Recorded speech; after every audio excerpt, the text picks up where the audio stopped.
परिवेषण हेउथिला नाटक। हठात उड़िला चेयर, बंद होइगला डायलॉग, आहत होई पड़िले अभिनेत्री। रातिर रंगीन लाइट भितरे खचाखच दर्शकंकु नहीं चलीथिला नाटक। आ समयर ताले ताले गोटे परे गोटे सीन भी गड़ी चलीथिला। हेले राति जेतिकी बढ़ुथुला यात्रा मंच तले बसिथिबा दर्शकंक मनरे क्रोध सेते जाग्रत हेउथुला।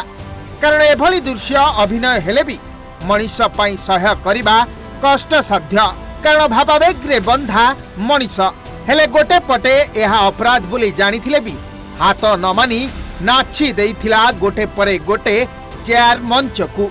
आउ चेयर गुड़िक भी सीधा जाई बाजुथुला मंच उपरे निजर कला प्रदर्शन करुथुबा से कलाकार उपरे। तेबे भल करी देखंतु एही दृश्य को।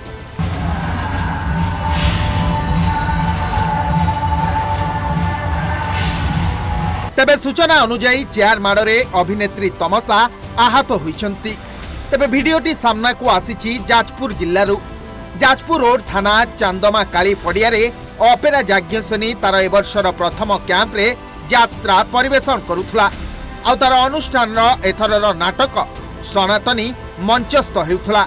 आ ठीक सही समय रे घटिछि एभली अभावनीय घटना।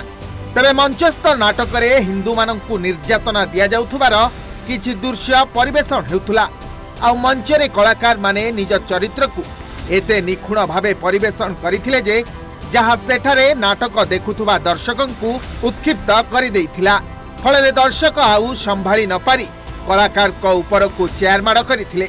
आउ सेही चेयर माड़रे अभिनेत्री तमसा आहत होइथिबा बेले तांको हातरे आघात लागिथिबा सूचना मिलिछि।